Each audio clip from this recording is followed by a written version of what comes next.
journal vous est offert par le FPI, Fonds des promotions de l'industrie, votre partenaire privilégié pour la réussite de vos projets.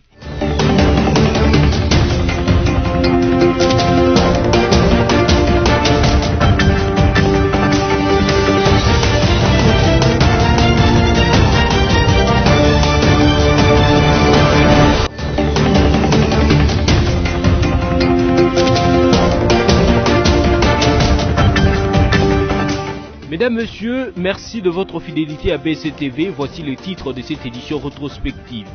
Pour affermir le lien entre la République démocratique du Congo et la République sœur du Congo, le chef de l'État de la RDC, Félix Antoine Tshisekedi Tshilombo, a effectué une visite de travail à Brazzaville avec son homologue Denis Sassou Nguesso. Et puis la plateforme Lamuka a tenu sa marche de contestation contre l'entérinement de Ronsard Malonda comme président de la CENI lundi 13 juillet 2020. Ils ont été dispersés par la police nationale congolaise parce que cette manifestation a été interdite au préalable par l'autorité urbaine. Martin Ekanga, promoteur et PDG de l'Institut supérieur de l'informatique, programmation et analyse ISIPA, a tiré sa révérence la nuit du vendredi 17 juillet 2020 à Kinshasa des suites d'une maladie.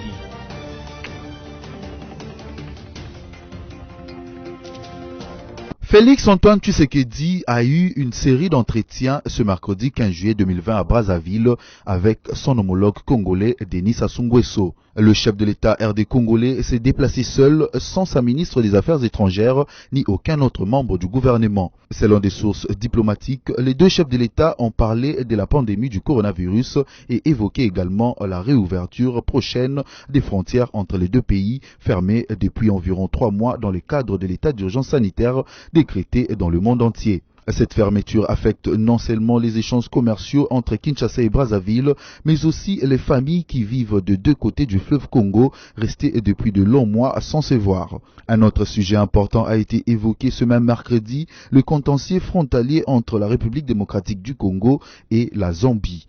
Car depuis quelques mois, Kinshasa dénonce la présence sur son territoire de l'armée zambienne.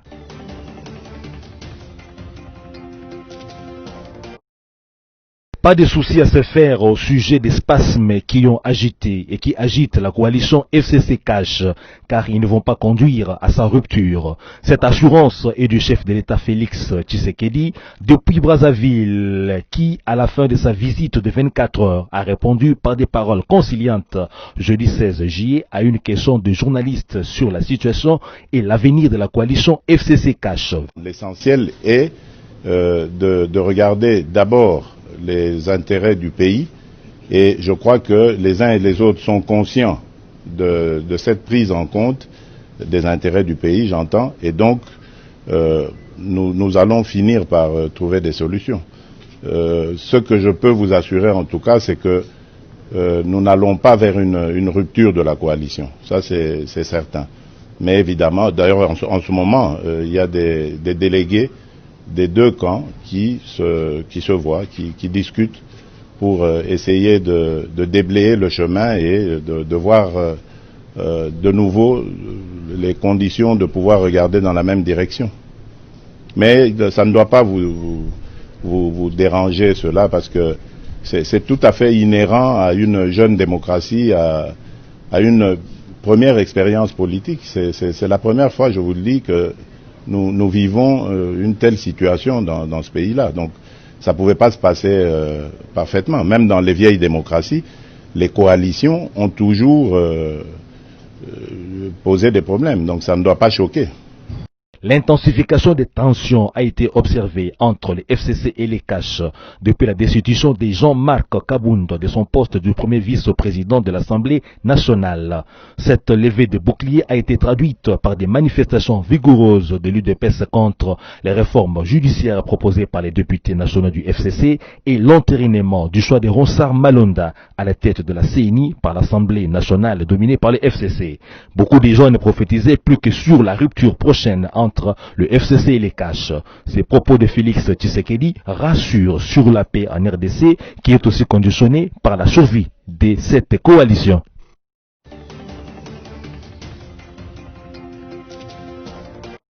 Le chef de l'État de la RDC, Félix Tshisekedi Tshilombo, a reçu mardi dans l'après-midi Emily Moltmann, ambassadeur extraordinaire et plénipotentiaire du Royaume-Uni en RDC. C'est un premier entretien accordé à la diplomate britannique depuis son accréditation en République démocratique du Congo. Au centre de leurs échanges, la lutte contre la Covid-19 et la coopération entre les deux pays, mais aussi la maladie à virus Ebola en RDC. Tout en saluant l'excellence des relations entre le Royaume-Uni et la RDC, Emily Moltmann a confirmé que son pays allait poursuivre son appui à la RDC en tant que bailleur des fonds à travers les ONG dans les domaines de la santé et de l'aide humanitaire. La diplomate britannique a précisé que son pays aiderait la RDC dans la lutte contre la pandémie de la Covid-19 et la maladie à virus Ebola.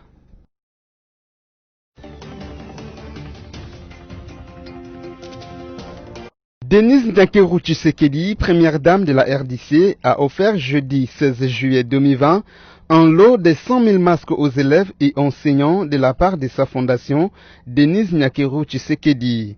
Et cela a été réceptionné par le ministre de l'EPST, Willy Bakonga. L'objectif de cette action est de protéger les élèves et les corps enseignants lors de la reprise des cours qui interviendront, sauf changement de dernière minute, le 21 juillet 2020. Pour sa part, le ministre d'État et ministre de l'EPST, Willy Bakonga, estime que ce don permettra une mise en place d'un dispositif de sécurité sanitaire conséquent afin de permettre aux élèves et enseignants d'être à l'abri de la Covid-19. Sans préciser la date pour la reprise des cours, le ministre Bakonga appelle les parents, enseignants et élèves à se tenir prêts. Signalons que les écoles étaient fermées à cause de cette pandémie de coronavirus qui était déclarée en RDC depuis le 10 mars 2020.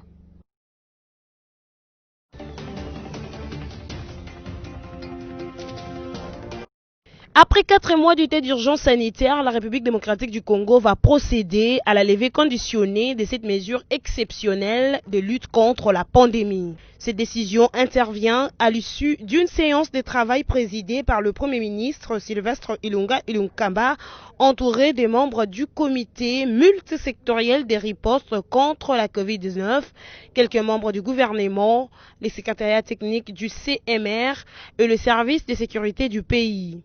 Et ce, le porte-parole du gouvernement et ministre de la Communication et Médias, Jolino Makelele.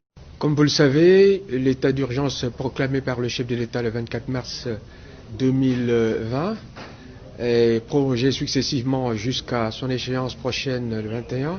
Cet état d'urgence donc prendra fin et il fallait anticiper les mesures qui devront être prises à l'occasion de cette levée de l'état d'urgence. C'était ça la raison principale de cette réunion de ministres et d'autres invités autour du Premier ministre. À ce sujet, nous avons écouté le rapport de la commission ad hoc qui a travaillé sur ces mesures et leur applicabilité. Et la réunion a fini à déboucher par l'acceptation de ces mesures qui ont été proposées.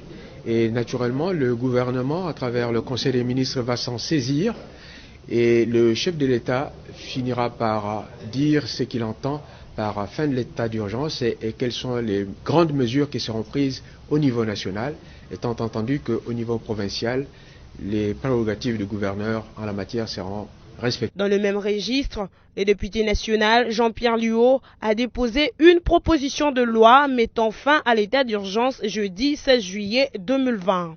Il estime que le gouvernement devrait prendre des mesures pour faire respecter strictement les mesures de sécurité sanitaire jusqu'à la fin de la pandémie. Quant à la population congolaise, de respecter strictement les mesures barrières car la maladie existe. Notez que c'est depuis le 24 mars 2020 que le chef de l'État, Félix Tshisekedi, a décrété l'état d'urgence sanitaire en République démocratique du Congo pour la première fois et celle-ci a été prorogée 6 fois.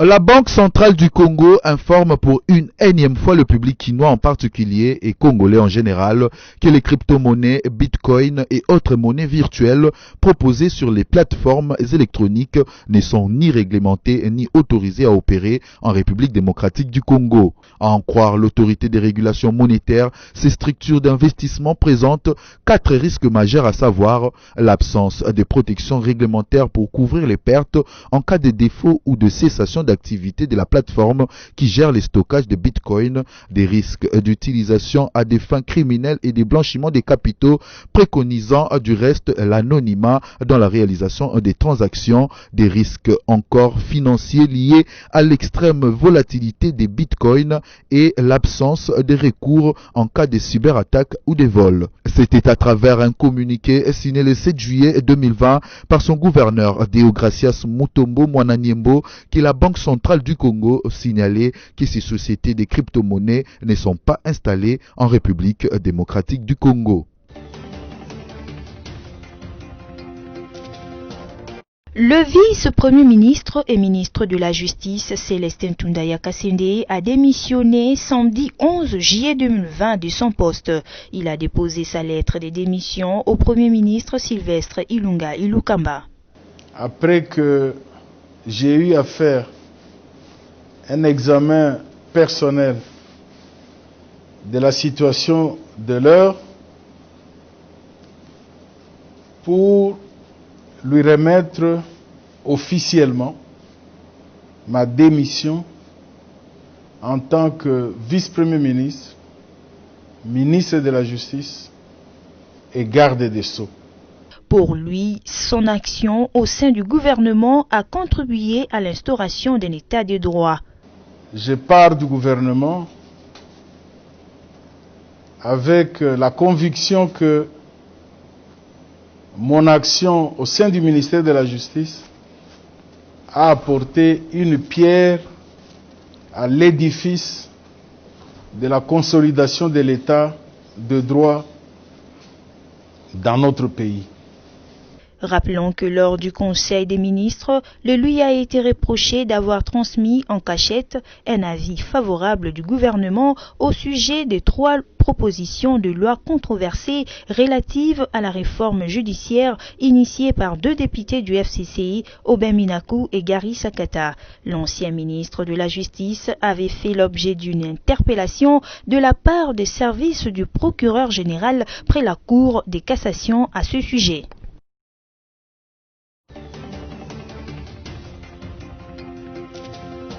Après 4 jours de sa condamnation, soit le 24 juin 2020, le directeur des cabinets du chef de l'État, Vital Kamerhe, et ses avocats avaient fait appel devant la cour d'appel de Kinshasa-Gombe. La dite cour lui donne une chance de s'exprimer devant elle ce 24 juillet 2020. C'est l'information donnée par le maître Jean-Marie Kabengela, avocat de Vital Kamerhe. Rappelons que le président de l'Union pour la nation congolaise avait été condamné pour détournement de 48 millions de dollars américains en complicité avec Sami Jamal, patron de la société Samibo, lui aussi condamné à 20 ans de travaux forcés. Le directeur des cabinets du chef de l'État a écopé non seulement de 20 ans de travaux forcés, mais aussi de peines accessoires dont l'interdiction d'accéder à tout mandat public pendant les 10 années qui suivront la fin de sa peine de privation des libertés. Notons que ces fonds étaient alloués au programme de 100 jours de chef de l'État, précisément dans la construction des maisons préfabriquées pour des militaires et policiers dans certaines provinces du pays.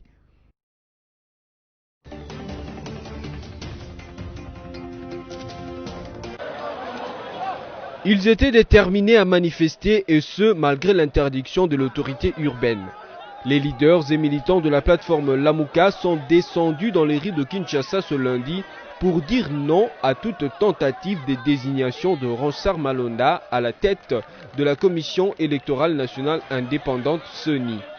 Sur le boulevard Lumumba, à quelques pas du pont Matete, les militants se sont réunis, bafouant tout geste barrière de lutte contre la Covid-19.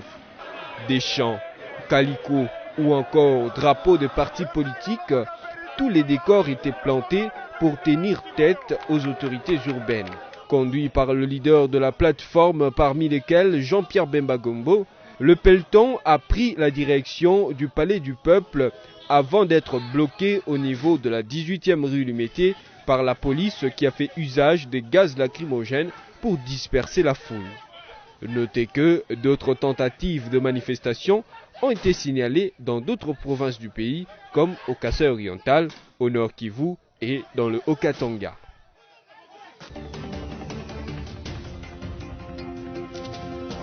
Oui, nous organisons cette marche parce que c'est un droit constitutionnel et que nous prendrons les mesures barrières nécessaires dans le cas du Covid parce qu'il y a péril en la demeure.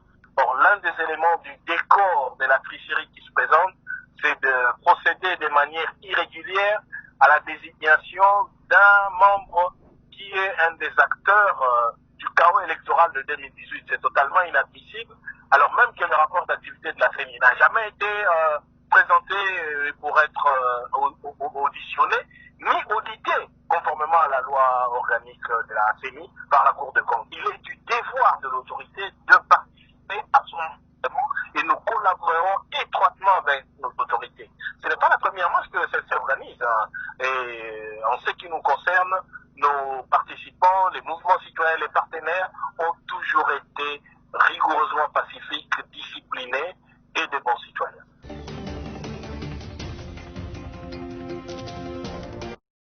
Âgé de 85 ans, l'ex-président de la Chambre haute du Parlement, le sénateur Léon Kengoa Dondo, est admis à titre intime dans l'ordre national Héros nationaux Kabila Lumumba comme grand cordon le samedi 11 juillet 2020 à Kinshasa. L'ordonnance s'appuie sur les mérites de l'intéressé et le service rendu à la nation congolaise. Kengoa Dondo est un homme politique né le 22 mai 1935 à Libenge dans le sud Ubangi, juriste de formation, premier commissaire d'État puis premier ministre sous le régime de Mobutu Sese Seko, alors président du Zaïre. Il fut également président du Sénat entre les années 2007 et 2018 sous le régime du président Joseph Kabila Kabange.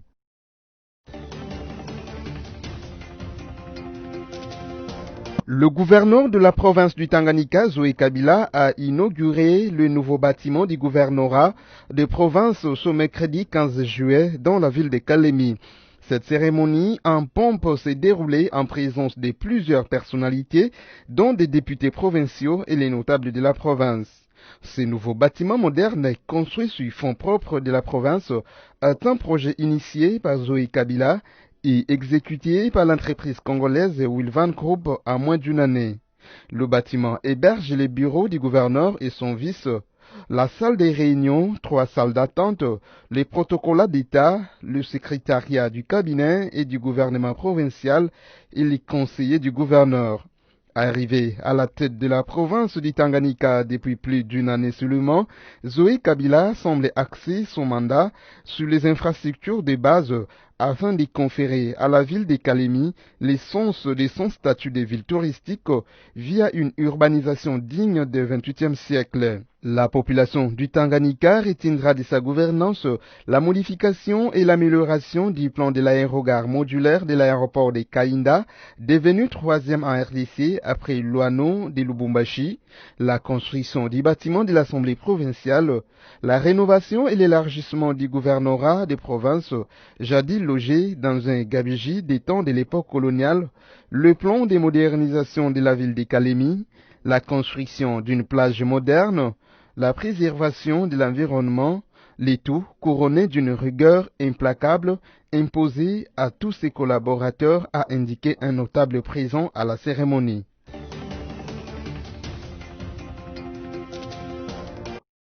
Le président, directeur général et fondateur de l'Institut supérieur d'informatique, programmation et analyse ISIPA, Martin Ekanda Onyangunga, a rendu l'âme dans la nuit de jeudi à vendredi à 23h à la clinique Ngaliema Center à Kinshasa, où il était hospitalisé depuis plusieurs temps pour des soins médicaux.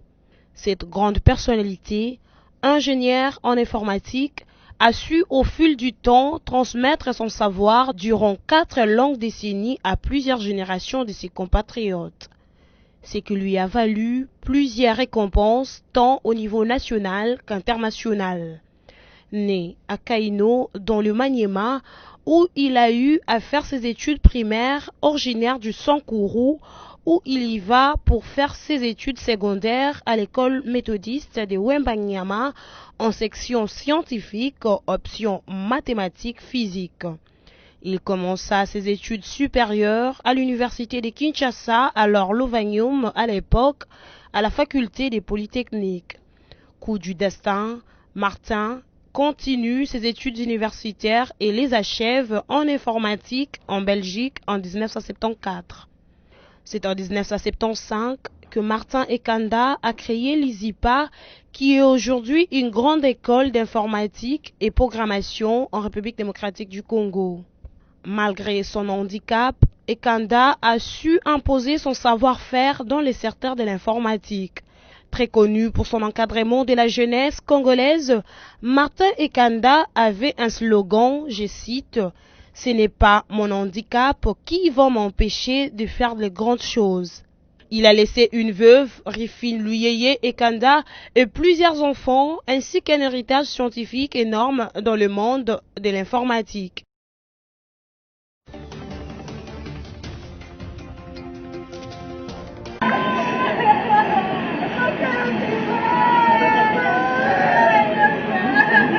La tristesse était plus que visible sur les visages de membres de famille, amis et connaissances lors de la levée du corps du feu papa Jean Boston Kitebi Tumulomba de la morgue de l'hôpital du Cinquantenaire à Kinshasa. Père biologique de Patrice Kitebi, directeur général du Fonds de promotion de l'industrie FPI, Jean Boston Kitebi a reçu les derniers hommages de la part de sa famille, des amis et connaissances, sans oublier les personnalités politiques.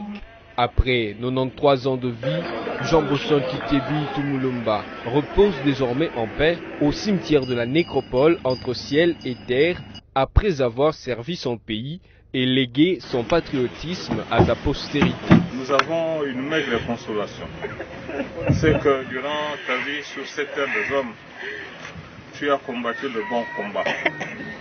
Tu as pu nous élever dans la dignité et tu as fait de nous actuellement, grâce à ta sévérité, des hommes et des femmes accomplis. Et ce n'est qu'un au revoir. Dieu a donné, il a pris. Ton nom, ta mémoire restera à jamais gravée dans nos cœurs. Adieu, papa. Adieu. Que la terre de ses ancêtres lui soit douce et légère.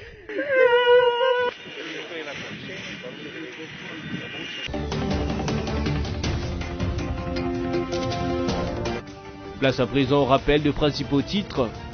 Pour affermir le lien entre la République démocratique du Congo et la République sœur du Congo, le chef de l'État de la RDC, Félix Antoine Tshisekedi Tshilombo, a effectué une visite de travail à Brazzaville avec son homologue Denis Sassou Nguesso. Et puis la plateforme Lamuka a tenu sa marche de contestation contre l'entérinement de Ronsard Malonda comme président de la CENI lundi 13 juillet 2020. Ils ont été dispersés par la police nationale congolaise parce que cette manifestation a été interdite au préalable par l'autorité urbaine.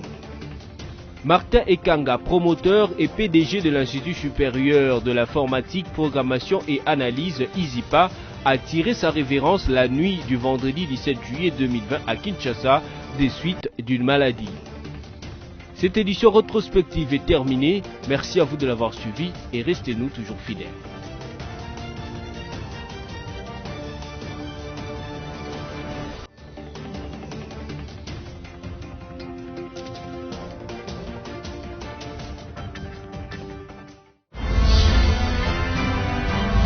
Ce journal vous a été offert par le FPI, Fonds de promotion de l'industrie, votre partenaire privilégié pour la réussite de vos projets.